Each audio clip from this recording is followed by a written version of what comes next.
राभानि गोजोन जिउमानि थाखाय आलारि बाथि फोजोंना बिबार बावदों। आलारि बाथिखौ गिबिसिन फोजोंग्रोयो बिटिआर राभा गणमन्चनि आफादगिरि जयन्त राभा बिथाङा। थंला दख'रा दुलाराय राभा फरायसा आफादनि बानजायनायाव मरिकलं रैखाथि सावस्रि बिफाननि आइएस जुनमनि राभानि सोलो बोलो बाहायनानै इनायै बुथार जानाय जिउ सोलेरा सोरगोआव आलो गोजोन थानो हानायनि थाखाय उदालगुरि जिल्लानि थंला सोहोरनि सारियालियाव आलारि बाथि फोजोंना बिबार बावो। बे दुखुनि हाबाफारियाव थंला राभा फरायसा आफादजों लोगोसे थंला आसु, थंला एबसु, थंला बाङालि फेडारेशन आरो थंला कुच राजबंशी फरायसा आफाद आरो गोबां आफादफोरनि बिबानगिरि बिथांमोना खौसेयै बाहागो लाना बिबार बावना आलारि बाथि फोजोङो। बिथांमोना खौरांगिरिनि सिगाङाव मा बुंथिखो फै खोनासंलांनि। बेंगली फेडारेशन অঞ্চলত থাকি আমি আজি এটা কথা ক'ব বিচাৰিছোঁ যে আমাক দুখ লাগিছে। আজি আমাৰ অসমৰ মুখ্যমন্ত্ৰী ডাঙৰীয়া যেনেকৈ গম্বালি মাৰি পুলিচ বিভাগক মানে এটা নতুন ৰূপত ৰূপ দিব বিচাৰিছে, আমি এটা ফপুলা স্বৰূপহে দেখা পাইছোঁ। আমাৰ কথা এটাই, ৰাভা ছাত্ৰ সন্থাৰ লগত ৰাভা জাতীয় পৰিষদৰ লগত আমি এটাই মিলে আমি এটা কথাই ক'ম যে আমাৰ যে জোনমণি ৰাভা ডাঙৰীয়ানী এটা সুদক্ষ পুলিচ SI আছিলে, আমি চবে জানো। এটা বোল্ড ষ্টেপ লোৱাৰ কাৰণে চবে আমি জ্ঞাত। এটা ডাঙৰ ষড়যন্ত্ৰ হৈছে আৰু CBI ইনকুৱাৰী দিছে, আমি ৱেলকাম জনাইছোঁ। কিন্তু CBI ইনকুৱাৰীটো এনেকুৱা হ'ব নালাগে। লাফিকুল ইছলামৰ কিন্তু CBI ইনকুৱাৰী দিছিলে, NIA ইনকুৱাৰী দিছিলে, কিন্তু আমাৰ হিমন্ত বিশ্ব শৰ্মা ডাঙৰীয়া কিন্তু ঠাণ্ডা অৱস্থাত সোমাই দিলে ঘটনাখিনি। সেইকাৰণে কৈছোঁ CBI ইনকুৱাৰীটো আমি ৰাভা ছাত্ৰ সন্থাক আমি আহ্বান জনাম, তেওঁলোকে দৃষ্টি ৰাখিব লাগে। এটা মানে সুন্দৰভাৱে তাতে ইনকুৱাৰী হ'ব লাগে। আৰু জোনমণি ৰাভাক যে হত্যা কৰা হৈছে তাতে কিন্তু কোনো ভুল নাই, এইটো কিন্তু চবে গম পাইছে। আজি সন্দেহ কিন্তু আমি চবে কৰিছোঁ তাইক হত্যা কৰা হৈছে। সেইকাৰণে এই হত্যাৰ আজি আমি ন্যায় বিচাৰিছোঁ আৰু CBI তদন্তৰ জৰিয়তে তাইক যোনে হত্যা কৰিছে দোষীক মানে এটা দৃষ্টান্তমূলক শাস্তি আমি আশা কৰিছোঁ। আৰু তেতিয়াহে আমি গম পাম যে আমাৰ অসমৰ মুখ্যমন্ত্ৰী খালি ভাষণত ফুল জাৰি নামাৰি দেখুৱাব লাগে আৰু এটা জাতীয় সংগঠনক সন্মান জনাব লাগে। ধন্যবাদ। টংলাবাসীয়ে ৰাভা ছাত্ৰ সন্থা বা ৰাভা জাতীয় সংগঠনসমূহৰ উদ্যোগৰ ইয়াত শ্ৰদ্ধাঞ্জলি অনুষ্ঠান জ্ঞাপন কৰিছোঁ, শ্ৰদ্ধাঞ্জলি অনুষ্ঠিত কৰিছোঁ। আৰু এই চেগতে আমি জোনমণি ৰাভাদেৱ ডাঙৰীয়ানীৰ পৰিয়াললৈ আমি সমবেদনা জ্ঞাপন কৰিছোঁ টংলাবাসী ৰাইজৰ হৈ।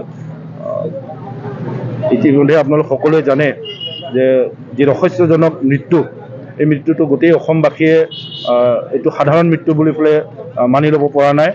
আৰু তদ্ৰূপ আমি ৰাভাসকলো এনেকৈ আমি এইটো ৰহস্যজনক মৃত্যু হিচাপে আমি ভাবিছোঁ।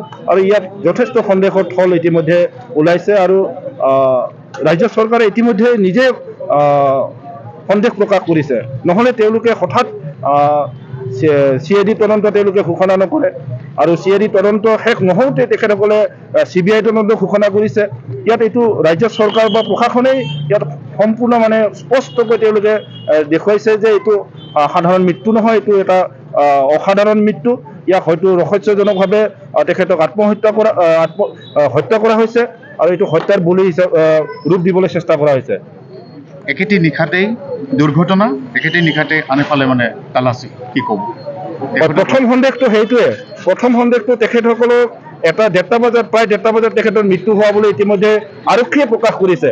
কিন্তু তাৰ পিছ মুহূৰ্তত প্ৰায় এঘণ্টাৰ পিছত নগাঁও জিলাৰ SP ডাঙৰীয়ানী আৰু তেখেতসকলৰ ADC বাইদেউ আৰু তেখেতসকলৰ DSP বাইদেউ, তেখেতসকলৰ আৰু কেইগৰাকীমান আৰক্ষী বিষয়া তেখেতসকলৰ ঘৰত খানা তালাচী চলাইছে। আৰু এগৰাকী তেখেতসকলৰ কলিগ একেলগে কাম কৰা এগৰাকী আৰক্ষী বিষয়াৰ ঘৰত তেওঁলোকে চাৰ্চ কৰিবলৈ গৈছে। আৰু আমি জানো এগৰাকী মহিলাৰ ঘৰত পুৰুষ যদি নাথাকে আফটাৰ ছানছেট কোনো আৰক্ষী বিষয়া হওক বা কোনো তদন্তকাৰী অনুষ্ঠানেই হওক তেওঁলোকৰ ঘৰত প্ৰৱেশ কৰিব নোৱাৰে। কিন্তু খুদ আৰক্ষীয়ে তেওঁলোকৰ ব্যৱস্থাবিলাক আইনখন তেওঁলোকে পালন কৰা নাই। কোনো ঘৰত পুৰুষ মানুহ নথকাৰ অৱস্থাত তেওঁলোকৰ ঘৰত প্ৰৱেশ কৰি তেওঁলোকৰ মাকৰ সাঁচতীয়া ধন, যি পৰিমাণৰে নহওক সাঁচতীয়া ধন, তেখেতসকলৰ ৰোগীয়া ভাতৃক চিকিৎসাৰ কাৰণে যি টকা তেওঁলোকে মজুত কৰিছিল সেই টকা তেওঁলোকে লৈ যোৱা বুলি কৈছে। আৰু মাকক এগৰাকী নিৰক্ষৰ মাতৃ আপোনালোক সকলোৱে জানে যে এজাহাৰখনতো তেখেতে স্বাক্ষৰ কৰিব পৰা নাই, আঙুলিত টিপ মাৰিছে। সেই নিৰক্ষৰ মাতৃগৰাকীৰ পৰা উকা কাগজত তেওঁলোকে চাইন কৰাই লৈ আহিছে। এইটো এটা সাংঘাতিক ৰহস্যৰ কথা, কাৰণ আমি সচৰাচৰ জানো এগৰাকী ব্যক্তি যেতিয়া দুৰ্ঘটনাগ্ৰস্ত হয় তেখেতৰ ঘৰত কোনোদিনেই খানা তালাচী চলোৱা নহয়। ক'ৰবাত নহয় ক'ৰবাত ট্ৰাইবেল বুলি তেনেকুৱা অফিচাৰবিলাকক ক'ৰবাত বলি হ'ব লগা হ'ল নেকি? এই কথাটো একে আষাৰতে ক'বলৈ ভাল নালাগে। আমি ট্ৰাইবেল জনগোষ্ঠীৰ ছাত্ৰ নেতা বা ট্ৰাইবেল জনগোষ্ঠীৰ দায়িত্বত থকা ব্যক্তি হিচাপে এই কথাটো অসমত থাকিবলৈ ক'বলৈ ভাল নালাগে, কিন্তু কাৰ্যক্ষেত্ৰত কেতিয়াবা কেতিয়াবা এই কথাবিলাক আমি অলপ অনুভৱ কৰিবৰ কাৰণে আমি বাধ্য হওঁ। এতিয়া বৰ্তমান আপোনালোকে কি বিচাৰে? এতিয়া আমি বিচাৰোঁ, ইতিমধ্যে CBI তদন্ত দিছে আৰু এই CBI তদন্ত সঠিক আৰু নিৰপেক্ষ হোৱাটো আমি কামনা কৰিছোঁ, কাৰণ ইয়াৰ আগত বিভিন্ন ধৰণৰ CID তদন্ত, বিভিন্ন ধৰণৰ CBI তদন্ত আমি অসমত দেখিবলৈ পাইছোঁ। কোনোবাটো CID তদন্ত ৰিজাল্ট আমি নাপাওঁ, কোনোবাটো CBI তদন্ত আমি ৰিজাল্ট আমি নাপাওঁ, কি হৈছে কি হোৱা নাই ৰাইজে জনাৰ কোনো ব্যৱস্থা নাথাকে। কিন্তু এই ঘটনাটো আমাৰ প্ৰবল দাবী, গোটেই অসমৰ প্ৰতিগৰাকী মনত, আমি অকল ট্ৰাইবেল বুলি ক'ব খোজা নাই, অসমৰ প্ৰতিগৰাকী সচেতন মানুহৰ মন মগজু ইতিমধ্যে সকলোৰে ঘৰত এটা শোকাকুল পৰিৱেশ সৃষ্টি কৰিছে। এইটো এই কাৰণতে হৈছে এগৰাকী দক্ষ আৰক্ষী, অসমত দক্ষ আৰক্ষীৰ অভাৱ ঘটিছে। এই অভাৱ ঘটাৰ সময়ত এগৰাকী দক্ষ আৰক্ষী ওলাইছিল আমাৰ মাজত, তেখেতক অকালতে যেনেধৰণে নহওক কিয় তেখেতক আমাৰ মাজৰ পৰা লৈ গৈছে।